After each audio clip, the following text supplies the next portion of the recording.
right. So in anticipation of the Ghost in the Shell 2026 anime, Joel and I are going through the different Ghost in the Shell media. Yeah, that's a really bad twist my arm thing, isn't it? Yeah. Oh, we got to watch more We got Ghost in the we Shell. got to watch more Ghost in the Shell, especially this one. This one is like the Yeah. one that I've always forget that is there, Well, and honestly, I'm not ready to say it because I haven't watched it enough times yeah. to say that I almost like it better Yeah. It. in I ways. realized because I realized while watching this is I've started this before, Yeah, but I've never seen the whole thing yeah. because I was like halfway through. I was like, I've never seen this. So, but I kind of agree. It's kind of like it's a slower thing, Yeah. but then like when it kicks in, you're like, oh my gosh, and it's some of the This action in this thing is just insane. there's a lot of world building in this one. Yeah, Um, I would say this is more like Blade Runner. Like yeah. this whole story could just be pulled out of Ghost and Shell world and inserted into Blade Runner with very little changes. I wrote that somewhere that this was almost like a very long episode of Ghost in the Shell standalone complex. Okay. I mean That they even say standalone at one point. I was like, hey. yeah, but as much as all the imagery and all the stuff is always about Major in this, Mhm. in the Ghost in the Shell series, this is about Batu.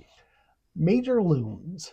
Yeah, That's the she's not yeah. excluded from this, but Right now if you go into in this wanting to see Major jump around and kick people and disappear and come through windows yeah. shooting people, you don't get that.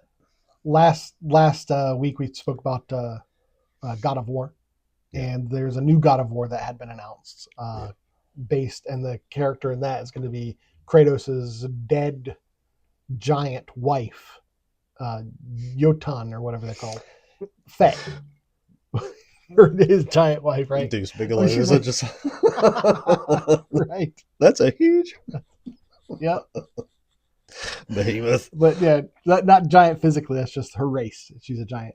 Um, That's a private joke, man. yeah.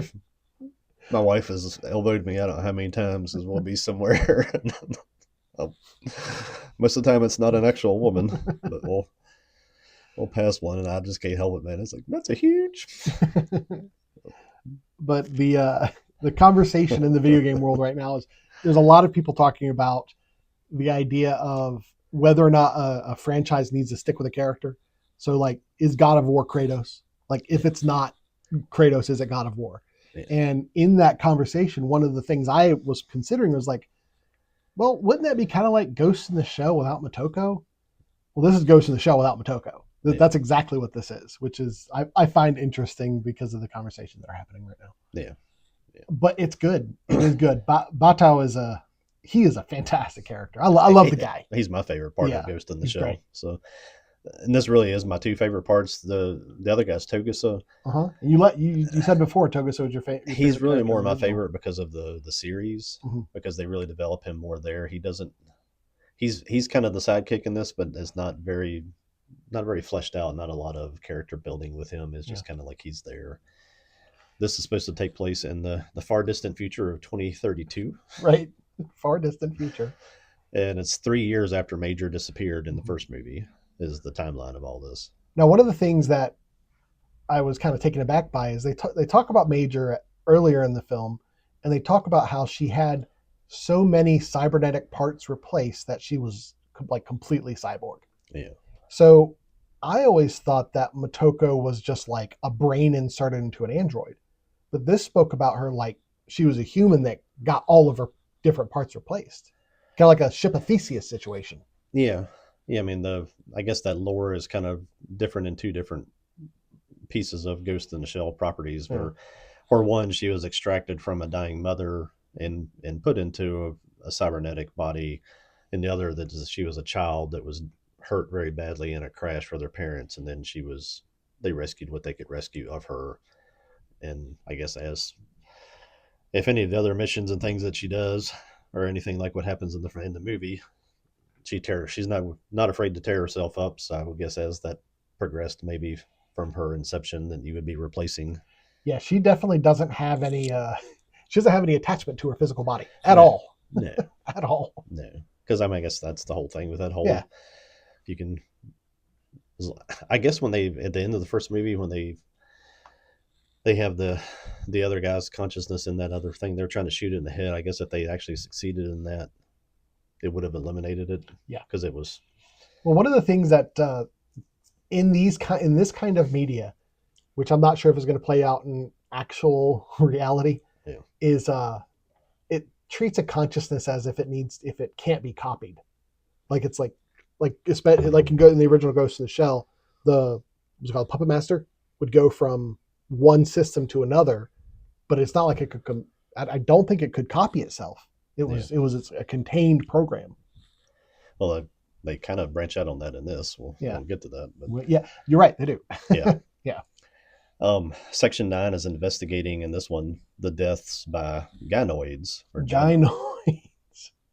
And okay.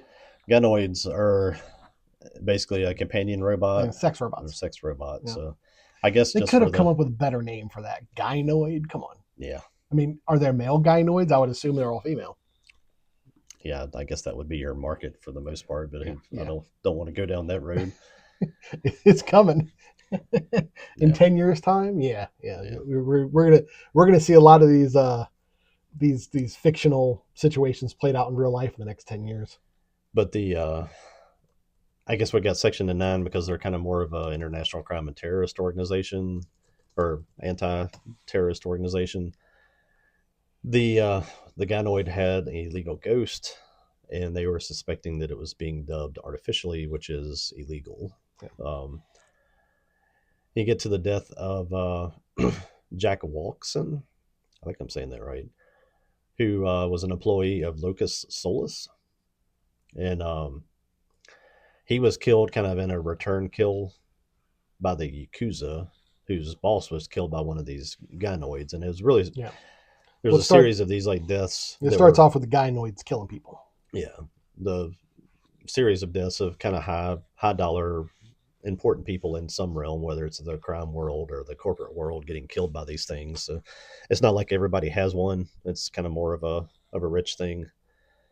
And that's like, this term wasn't in the first one, but I mentioned last time we were talking about Ghost in the Shell how you see a shell that looks like Motoko. Yeah. So like that's kind of how I've always envisioned how Motoko fits into this world, is like the model of her body, what they would call doll in this movie.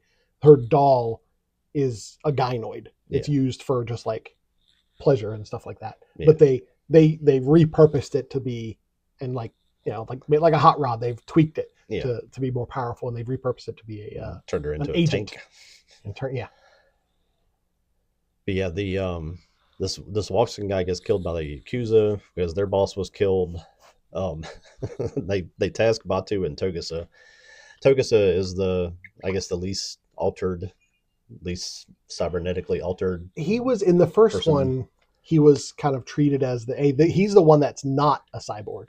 He's kind of like we found out that we were told he has a cyber brain, which as far as we knew was just like a internal walkie-talkie, like a little chip or something. Yeah. But in this one, it kind of, go ahead. Sorry. Well, I was going to say, he's just kind of the representation of the classic detective, classic cop. He still wants to have a revolver. I think that's in the first movie as well. He's usually driving like an older looking car. And the car that he has in this one is like a 1950s style car. Yeah. It's cool. He's like holding on to the past. He's like, we're humans, dang it. Yeah. So, but I like that character because of that, because of, in this world, I know that sentiment in police work where they keep trying to change things, and you're like, man, you don't need to change this one thing because this actually works. And in this world, aside from Togusa, is there are we introduced to anyone who doesn't have cybernetic enhancements? I'm sure there's some people in the world of the manga and stuff like that that probably are like that way, but in the two movies, I think he's pretty much the only one. I think a good way to conceptualize cybernetic enhancements, especially if you consider the cyber brain, is as ubiquitous as cell phones are in our world. Yeah, there are people out there who don't have cell phones. Yeah. But it's weird at this point. It's enough people to where you could say everyone has a cell phone. There are homeless people with cell phones. Come on. So like in this far-flung future, 2032, everyone, even the homeless, has a cyber brain. Do you think it would be that hard to sell to people that like? No. we could put this in you so you Yeah. don't have to carry it around with you. There'd be people who'd be like, Yeah. sign Well, me up. that's one of the ways I've kind of changed my mind as I've gotten older. Like when I was like 20, 22, 25, in my 20s, I was like, yes, I want to be frozen when I die. Yes, if I can replace body parts or brain parts with cybernetics, I want to do it. But as I've gotten older, I'm like, I don't know. I don't trust you people. So leave me alone. Nah. When I die, just burn me and leave me alone. I don't care.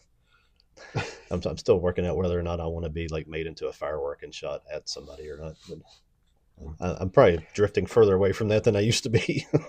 The idea of they do that thing now where it's prohibitively expensive. Where at this point I wouldn't do it, but maybe by the time I actually die, where they'll put your ashes in a rocket with a bunch of other ashes and just shoot out into space. That sounds fun. Why not? In Godzilla movies, it usually results in like a monster coming back that's kind of based off of what got sent out. There you So go. if you send me out and I come back as like a big space kaiju, I'm not completely opposed to that. But they send Batu and Togusa to investigate the Yakuza bar where the I love the this boss scene. was.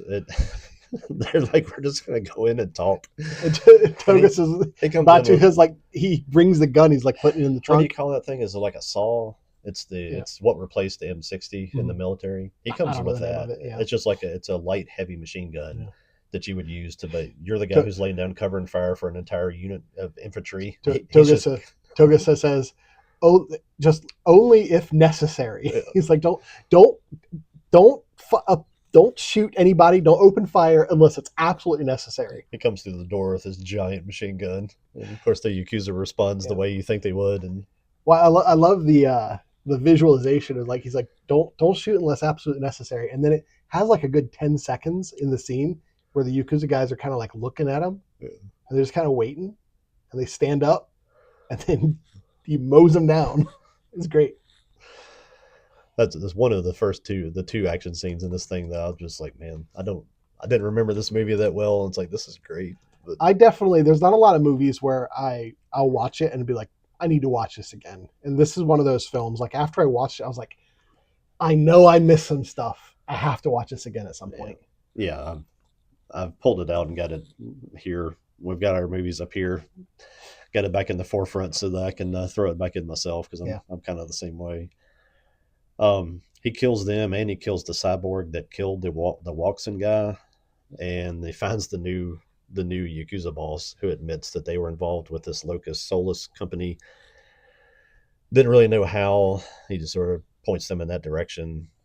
Um, next scene, like Batu goes like there's other little side stories. He's got like a basset hound. Yeah.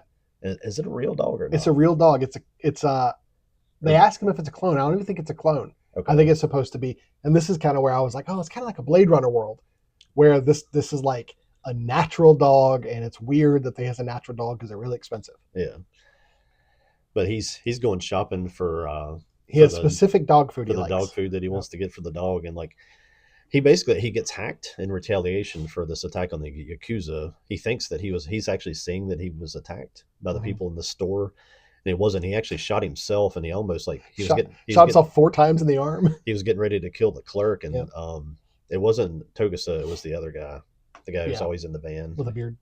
He comes in and like deactivates him Mhm. or pauses him or stuns him or something because they've got the little ports on the back of their neck. See, that's one of the things about the idea of cybernetics and hand enhancement and stuff like that is a while like back in the 80s and 90s we didn't think about all this like Wi-Fi and stuff like that. Yeah. So when there was an android or a cybernetic enhancement, it was like isolated by itself.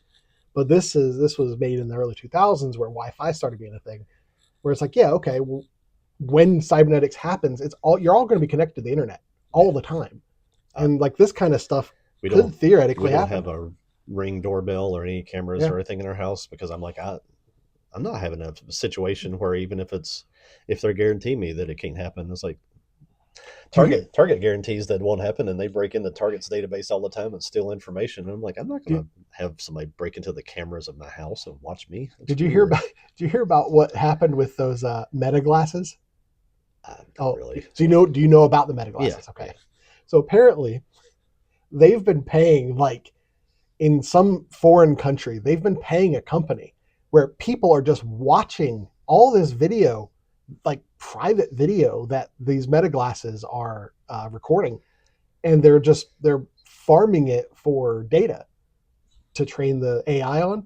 But what they're having real people do are watching these videos that people are recording, not knowing that their videos they think are private are being watched by someone else. So Yeah. it's all manner of private things that you could think of that these Oh, people yeah. are recording. No, I'm like, that's I don't like that to yeah, begin with. yeah. I've seen people at anime conventions and stuff that have those things Mm-hmm. on, and they'll talk to somebody and say, "Hey, can I take your picture?" And then they turn around and they just Yeah, do this. yeah. But I'm like, how many times are you doing that without asking? Oh, I'm sure all the time. So that's just creepy. But Yeah, yeah, yeah. It's he gets hacked. They try to make bad press because of the attack on the Yakuza. They're trying to sort of turn the press against the Section 9. Um, it doesn't really work because what's the little boss from Section 9? I always forget what his name is, the chief. He doesn't care. He's like, whenever he's on a mission, he's going to get, Daisuke. yeah. Yeah, So they go to Itorofu, that's which is, that's a mansion. well, it's like the whole financial like district city or Yeah, something. It's all that was very Blade Runner looking to me yeah, when they come into the city, and there was some kind of parade going on with yeah. like Also robots before the and mansion. Yeah, yeah. Um, but they're trying to find Kim, who is he used to be a soldier with Batu, and now he's a hacker, and he's obsessed with dolls. And that's one thing the gynoids look like dolls. yeah. So Like the when you think of a Chinese doll, that's what it looks like. yeah, Porcelain looking almost face. like a what do you call them? Like a geisha. Yeah, yeah. Black wig, white Mm-hmm. face. And then they go to this guy's mansion and find him, and he's put himself into like a human sized marionette. So he's just existing in a cybernetic body himself. And he lets them know that the Locus Solus has a secret headquarters on a ship in international waters. And when I say Itaforu, that's an actual place. Yeah. It's a disputed island at the very top of Japan that Russia claims some right to, and Japan claims right to. So they both Russia has a different name they call it, and it's basically like a tribal place. In real life, it's not a big cyber place like it is in this, Right. but it's way at the top north of Japan, so it's kind of away from stuff. And I guess that's why this company's operating there in waters where nobody can see what they're doing. Um, so they've got a secret headquarters on that ship. Kim, after like Batu and Togasa talk to Kim, he hacks them both and puts them in. That's kind of weirdest part of the movie. Yeah. He kind of traps It them goes in into a this time loop, like a time essentially. loop, and it's Yeah. really trippy. It took me a minute to figure out what was happening I think there. I I was think like, anyone watching this for the first time, because I did it, I was like, wait a minute, did I rewind this? Because it like restarts the scene. yeah, It's but weird. he's trying to just keep them from leaving. I guess most people wouldn't be able to figure it out, and And this is where a lot of the existential discussion happens in the anime, where it's talk about like, well, what is a human? It talks about how well the doll is the ultimate form of a human, and yeah, you could but write you could dissect everything that they say. There's some of it, I don't have the quotes or anything like that, but there's some of it that it's like that's yeah, just that whole whatever. conversation with Kim was a big philosophy Yeah, mumbo jumbo thing. a lot of mumbo jumbo. And Batu, I guess, has Yeah, enough defenses, cyber defenses, that he's able to like realize what's happening, and he resets Togasa, so and they get out of that, and he finds out that it was Kim that actually hacked him at the convenience store, and he was the one that caused him to shoot himself. and this is where I was like, oh, so Togasa has actually more like cyberware than I thought. Yeah, Like yeah, if his brain could actually be tricked in that's thinking that he's living in a different reality. Now in this, one of the things that you see is you see like characters floating in the air like holograms. And so I'm wondering if like those characters are actually like they're not actually holograms, it's just stuff that's projected from their eyes. Like they see it because their cyber brain is telling them to see yeah, it. yeah, yeah. I get the impression that it would be cool to get a lot of more backstory on Batu, because if he was a soldier and he was involved in more military things, that he probably has some hardware and things that are Yeah, military grade hardware. military Yeah. grade and maybe more secretive things and all that kind of stuff. Tell So, you, you do, especially in the convenience store where Batu gets hacked. You see like what he sees. That seems maddening. oh yeah, yeah. And he walks into the store and it looks like everybody in the store is there to ambush him, Mm-hmm. and that's why he thinks that he's being attacked. And Yep. But then, because they break free from this, and Batu just he goes solo to the boat, and Togusa hacks the security so he can get in, and it becomes. I haven't seen it enough times to declare it. It's one of my favorite scenes I think I've seen in anime for a while, where he just loads up with guns. He goes full on Matrix and goes onto this boat. Security team.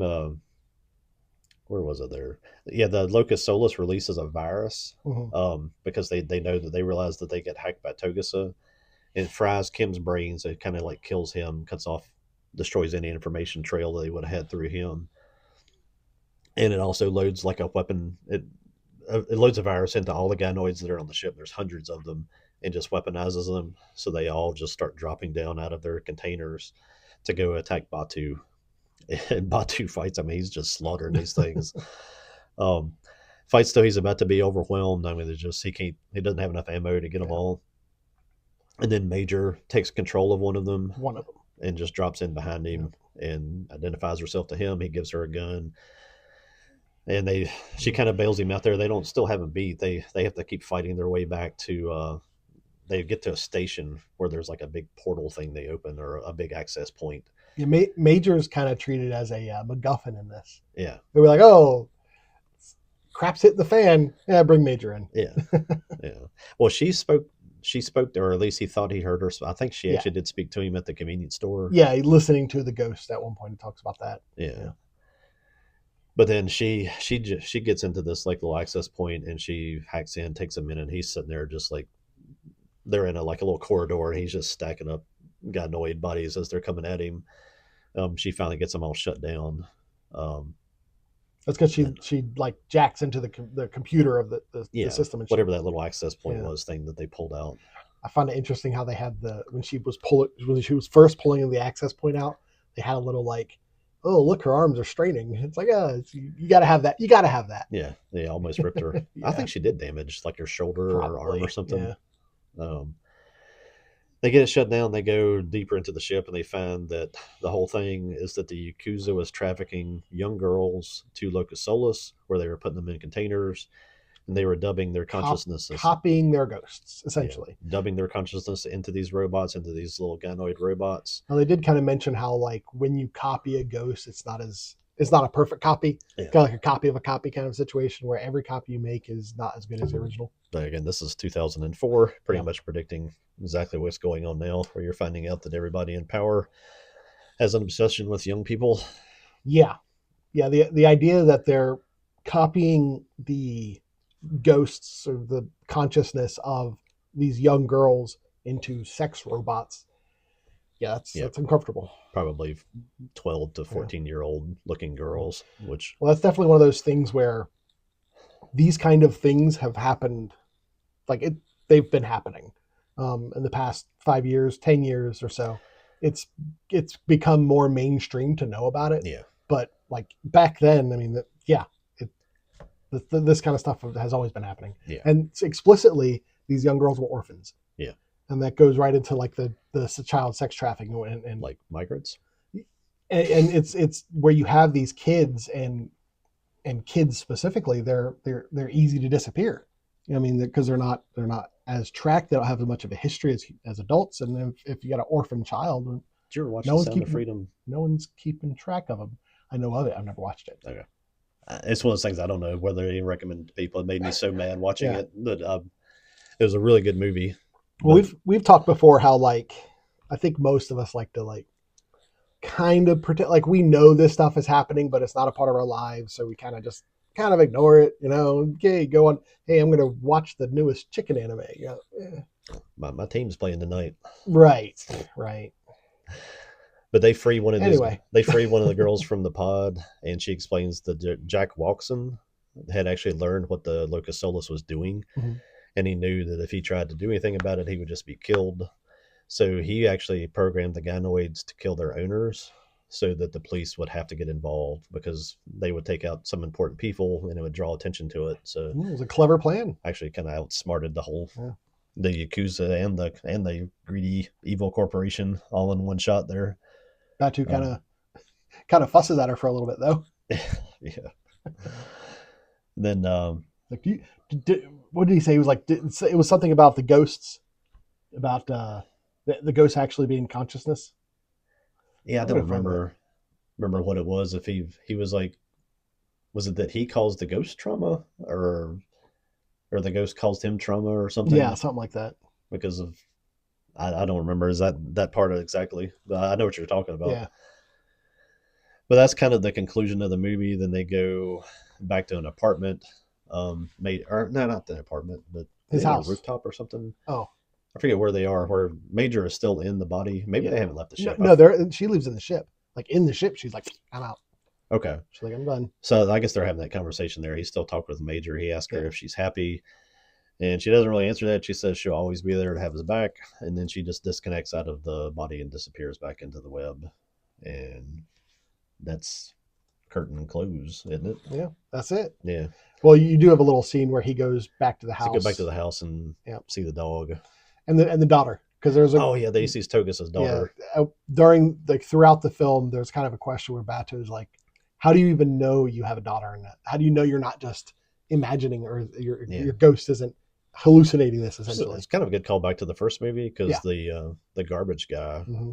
that is delivering all the messages to the phones, they implanted the idea that he had a daughter and Yep. he was just some old dude that creepy old dude that worked for the garbage company that lived by himself in an apartment. And And it is interesting to think that Bato would, like, he didn't know, like they're partners. Why wouldn't he know? But he well, explicitly says, I don't like to get involved in other people's lives and stuff like this is that. the first time they've actually worked Oh, it's the together. first time those two have worked Yeah, together. Okay. this he was being made. Batu's partner Togusa was in this one, Oh, okay. and they were both kind of resistant to it. So kind of sets up So the I missed that for some reason. I've always thought that Bato, Major, and Togusa were like a team in the first one. yeah. It might He be was kind that of like the driver, though. I think it was Really. really Batu and Toga or and Major were the Yeah, they were the partners, partners. Yeah. and I guess what this is sort of implying. This is only 3 years after that, but I guess he hadn't had a partner since then. Hmm. Okay. So and Togusa was Yeah. sort of like he was a new officer um in the 1995 movie, I think. So I guess he hadn't really been very involved and not really assigned to too many things yet. So, but yeah, um, the action and this stuff, the assault on the Yakuza bar and the assault on the ship are 100% worth it. If it seems a little bit slower at times, It is. it's it, It's a more methodical it's worth story. the wait. Yeah. This is very much a film noir, like cop mystery, versus the first thing being a big cyberpunk. And I think that's why I kind of got like Blade Runner vibes from it, First because Blade movie, Runner mixes the like older style with cyberpunk.